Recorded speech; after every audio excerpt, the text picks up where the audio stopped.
Hey Ryan, how are you? Good, how are you? I'm good. So everyone, welcome to today's video. I'm Shane Stevenson, Director of Museum Collections, Curator here at the Buffalo Naval Park. And I'm with Ryan Caughill, who has interfaced with the park for a really long time. Today we're going to be talking about, in general, disaster and security management and how you've interfaced with us on that. Yes. And it's especially important today for museum ships. You know, there has been a growth of disasters, kind of natural disasters or man-made disasters throughout the world. And look forward to hearing some of your thoughts and what you've done for the Naval Park and potentially other individuals as well and other organizations. So why don't you introduce yourself? Yes, so as Shane said, my name is Ryan Caughill. I'm the founder and CEO of North Buffalo Preparedness Group, which is a disaster and crisis management consulting company that I'm running out of, unsurprisingly, North Buffalo, here in the city. And so, as Shane mentioned, I have a long-standing history with the Naval Park. I've been part of the U.S. Naval Sea Cadet Corps for going on 16 years, and we spend a lot of time down here at the Naval Park. Thankfully, they let us in here, and we appreciate it. And so, from that, after the incident with the USS the Sullivans, the sinking in the spring of 2022. There was this kind of big push for better, disaster management preparedness, right? We want to be prepared for disasters. And so, thankfully, through that previous relationship, I was able to kind of offer my services to the Naval Park. And so I did it for the first 2 years, just kind of as an individual. But to date, I've now also worked with the Buffalo History Museum, which has been also amazing. Because I love history, as you know, we've talked about many times. So being able to take history and disaster management and combine those two things together has been awesome. The Naval Park has been an awesome partner. The Buffalo History Museum has been an awesome partner. And there's such a willingness to keep the vessels safe, the artifacts safe, as well as the employees, the volunteers, and of course the visitors. So what makes you have this job? Like, what is what's the criteria? Is there a degree? For viewers that would be interested in this. So I have my Bachelor's of Science in Emergency Management from Penn College of Technology in Williamsport. It's part of the Penn State system. In fact, I also have a minor of Communications and hundreds of additional hours of FEMA, additional education, continuing education. And so so FEMA does continuing education classes that you can do, if you're watching this and this is something that you're interested in, if you're a first responder and you're looking to do your incident command system, your ICS courses, you can do them for free. ICS, you can do all of the FEMA IS courses for free through now the National Disaster and Emergency Management University. So I have my continuing education, I have my degree, and then I also have my work history. I did my internship at Moog Inc., which, if you're local to the area, Moog is a huge, massive employer, and is a great partner for people like the Buffalo Naval Park because it works a lot with the Department of Defense. I also spent 3.5 years at M&T Bank doing both disaster recovery and business continuity, and then I was an assistant vice president doing crisis management, and then I left to start my own company and pursue other professional pursuits. I'm writing a book. I have my own podcast in which we actually recorded an episode about artifact salvage and recovery during disaster operations, and so hopefully that will be out soon, knock on wood. I have a pretty extensive background, and I've done this work with the Sea Cadets. I've done it professionally, and now I'm kind of out on my own. So give us some specifics on what you've prepared for the Naval Park currently, and if you'd like to also talk about the work with the Buffalo History Museum, what Buffalo and Western New York's Historical Society. If you want to, how do you interface? Does someone say, I have disaster management, emergency services backgrounds, this is what I can provide you, and then what do you actually prepare? Yeah, so I think the important thing is emergency managers are not first responders. for the most part. Our job is to be kind of the center point that everybody else, I don't want to say revolves around, but I like to say it really boils down to communication and collaboration. Our job is to make sure that we can take all of this disparate information and this expertise that I may not have, that you may not have, and bring those together to the table and make sure that they're on the same page. So for an example is when we started this out, the first thing I did was I approached the Naval Park, I approached the City of Buffalo, the U.S. Coast Guard, and I said, give me what you have on the incident response to what occurred with the sinking of the Sullivans. And from there, we could get a picture, I was able to get a picture of, okay, where were we really strong, and also where do we need to improve upon. And that really helped me kind of focus, my strengths and my energy, but then also bring in other individuals to help me that, if, for example, you have a background in, being a curator and doing this historical work and this research. So that's why I wanted to sit down with you and talk about how do we go about recovering artifacts during a disaster, right? I don't have a background in that. Right. And so our job is, again, collaboration and communication. We want to bring all the right players to the table. We want to get all that information out there, and then we want to communicate that out to everybody else. And so that's the first part. But in terms of what I've been able to do so far for the Naval Park and also with where we're going, without, of course, giving up too much information, is earlier this year I was able to deliver a disaster operations plan to the Naval Park. And then most recently this month we were able to deliver the first kind of phase of what are called hazard-specific annexes. And so that's very specific, gets into the specifics of, if there's a fire at the Naval Park or severe winter weather events as it is winter outside, infectious diseases, flooding, stuff like that, things that the Naval Park, quite frankly, have faced, right? We're coming out of COVID-19. We know that the ship, the Sullivans, has taken water on. We know that fires are things that occur. And so, and that's not just for the ships, right? This is also for the buildings. This is also for the park area outside the grounds that the Naval Park maintain and have ownership over. So those are just the beginnings of that, and then where we want to go forward is to finish that out.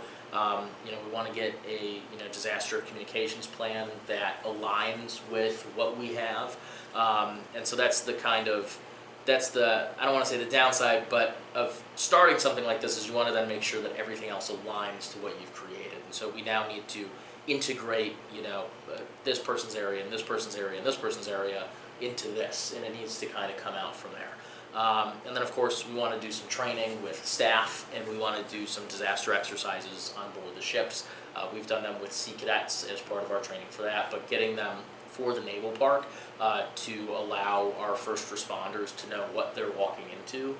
Right, we've begun that already with, we've had the Buffalo Fire Department, we've had the Federal Bureau of Investigation, we've had the Erie County Sheriffs, who have all come and toured the vessels, albeit not specifically for the historical aspect, although they've enjoyed being on board the ships. Sure. It's an awesome experience, but to know what they're walking into and to know the challenges that they're going to face and be better prepared, so that way if they do show up for everything from somebody fell and maybe twisted their ankle to there's been a we're in another COVID-19, knock on wood that doesn't happen, but we're in this massive disaster, and the people who are showing up know where to go, they know who to talk to, they know the process for how things are going to get done. And so that's kind of at a high level overview, everything that we're working to deliver to, again, not only the employees of the Naval Park and the volunteers, but to the vessels themselves, which are artifacts, as well as to the visitors, so that they're safe and we're prepared. So you create a full report, and then you create these annexes for specific flooding, fire, terrorist incident, yes. Winter weather. Yeah. And you know what? Like, we won't focus on wildfires. We won't focus on hurricanes, because those aren't things that we're going to experience here. But something that we will is a water spout, seiches, right, which is what precipitated the sinking that occurred with the Sullivans. So identifying what we're most vulnerable to and most at a high risk of experiencing and putting the planning in place, then doing the training, then doing the exercise. All of it is to go back to that plan and say, this is what we had and it's not working. How do we get to a better place so that way, if and when it does occur, we are better prepared and there's less of a disaster because we were better prepared. Mitigating a disaster will happen, but Yes. the mitigation is the important thing. Yes, and the Naval Park, right, the Naval Park on its own does a tremendous amount of disaster mitigation. That's not my area of expertise, so I try to stay away from it. But for an example, I know you've talked about it in your videos on YouTube. I know that it's been talked about outwardly to the media, and we saw examples of it. Walking over here to the museum building are those bubblers. That keep the water going and keep the ice away from the holes. Mm-hmm. That's disaster mitigation, right? Gotcha, at a basic level. And that can expand all the way to, we've seen museum ships and people ask, why isn't the Sullivans in a cofferdam, right? Like that's another version of disaster mitigation to an extreme level for the Naval Park. And so I think the really great thing is that from the Sullivans to even now, right, we're seeing disasters that are striking. Ships need water to be in, and so a lot of the museum ships are around the coast of the United States, so hurricanes and things of that nature. More people are taking an interest in the disaster preparedness side of the naval parks. They want to know, not only am I going to be safe when I show up, but also these ships that people genuinely love are going to be safe as well. And so this is something, now we know, say for the USS Midway, they have a great program in place where they have SWAT teams and fire and the police departments coming on board for their own training, and then of course to upgrade with the staff. But you would recommend this to any museum ship, really, no matter what their size, no matter where they're located.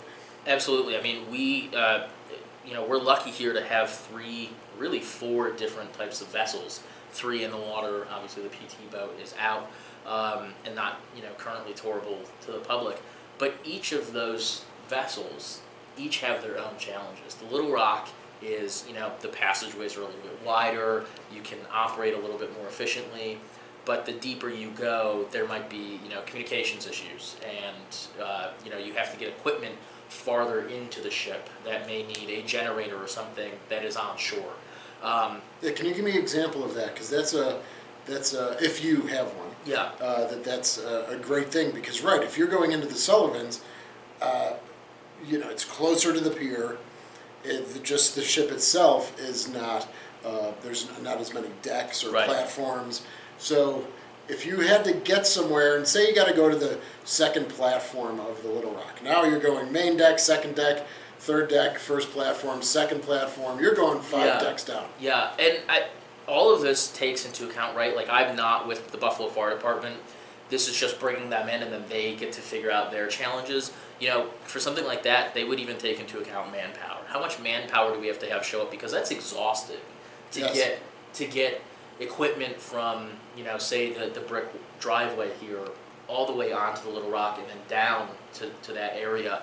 That also helps them though with planning. Maybe they need a specialized unit like their rescue company to come in and provide that, to get down. Maybe they have equipment that they could set up where they could, rappel down instead of climbing those ladders. But again, the great part about this is we're bringing these first responders in. We're bringing, working with the other companies that the Naval Park has brought in through kind of the response and recovery process over the past couple of years to figure out what the answer is to these challenges. And again, that's everything from the amount of manpower that they need to bring to maybe do we need to bring repeaters for, communication. What do we need to bring so that way we are better prepared when we do show up. But again, each vessel has its own unique challenges, all the way, like I said, from the Little Rock, which is a little bit more maneuverable, to the submarine, where if somebody is having some sort of a medical emergency, you in some of those areas, if you've been on here or if you've been, submarines at other naval parks, it's very tight space, very tight spacing, and so you'll be able to get less people and less equipment down there to help, and so each vessel itself has its own challenges. And then of course the difference is, we're in a building right now.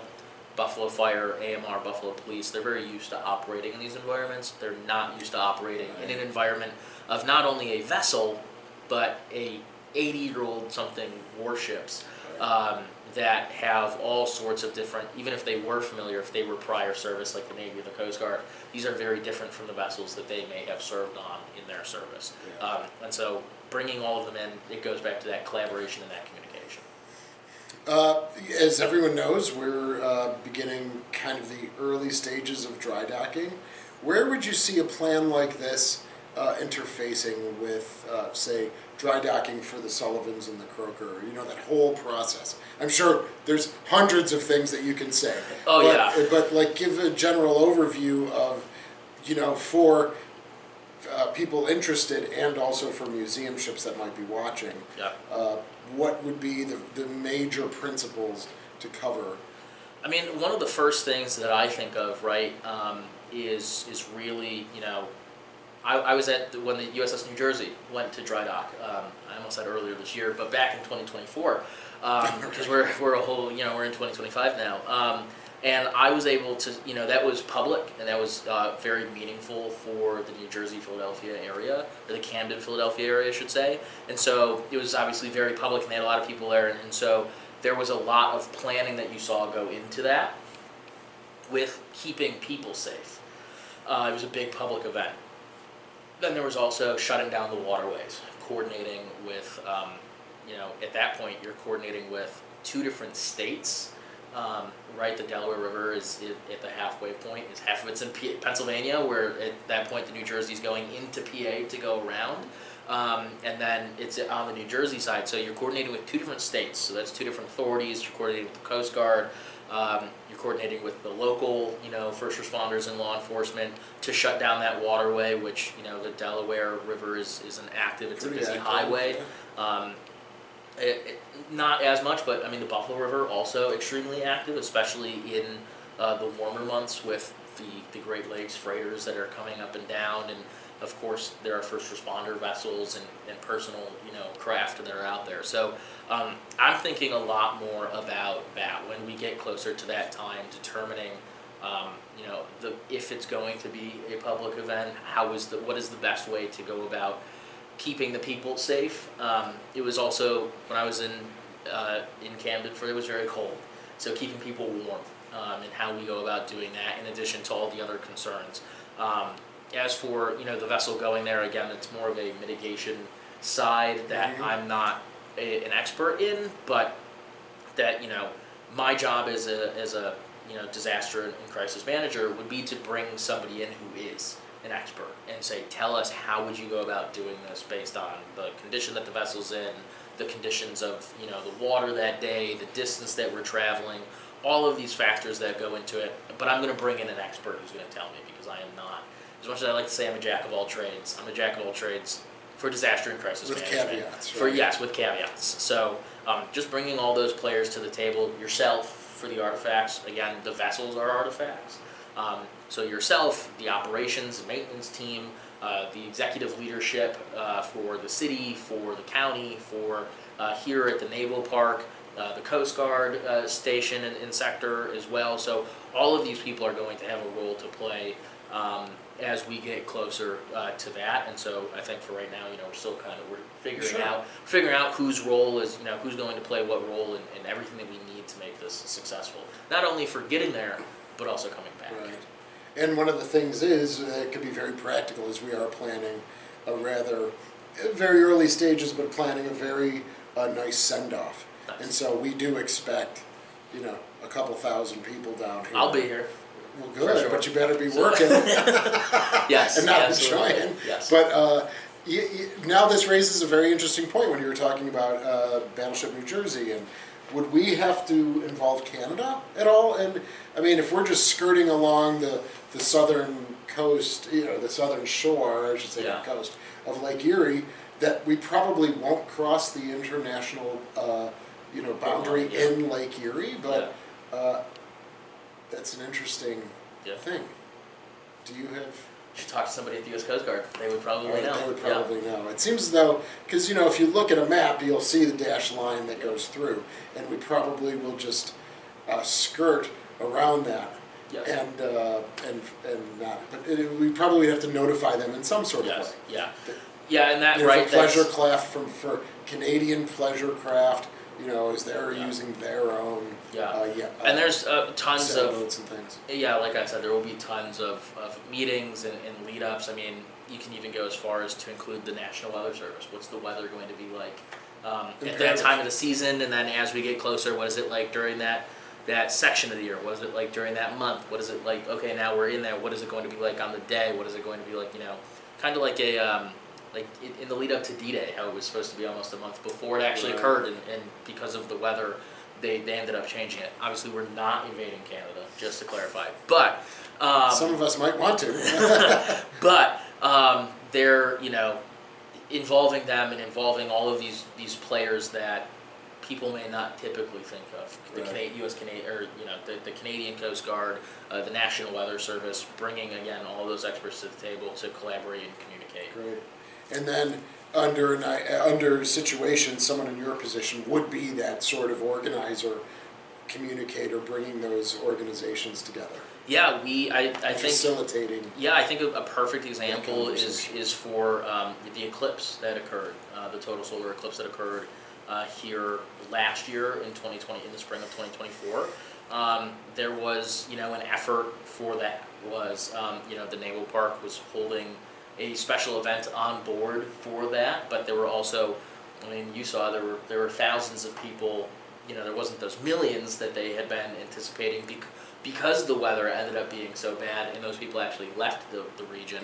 Mm-hmm. But we still saw thousands of people along the waterfront, and so the Naval Park took under this tremendous effort to ensure that we were prepared for that day. We had we had an action plan, a disaster management action plan for that day, and we were communicating with first responders. We were communicating with the City Emergency Operations Center and the county, and they knew what we were doing, and we had some connection with them, and we made sure that the people that were on the property were safe, but also the people who paid to be on the vessels and attend the event that was there were also safe. And so, during events, even when there's not expected to be something, you want to make sure that you are prepared for something to go wrong. Right. And so I can happily say that, to my knowledge, the Buffalo Naval Park has done the utmost to ensure, whether it's during a planned event or an unplanned event, that we're ready for anything that can be thrown our way. Awesome.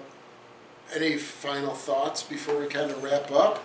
We covered some specific areas for dry docking, why this is maybe important for other museum ships, a little bit about your background, what have you currently prepared for the Naval Park? Yes. Anything else that you want to cover for the viewers, and especially if there's other viewers of other naval parks, museum ships? Yeah, for sure. There's been a lot of questions, like I said, around preparedness for museum ships over the past couple of years, I think since COVID, and that's been amazing. Definitely reach out to your local emergency management. Feel free to reach out to me if you have any questions, or you're interested in seeing more in depth what we've done here in Buffalo. Being prepared and being ready, costs a lot less than being unprepared and being not ready. And so whether that's for something that is man-made, or something that is natural, or something that is a technological disaster, you want to be ready for each and every single one of those. Sure. And so, just ask. And if you're a visitor, just know that we are prepared, we are ready.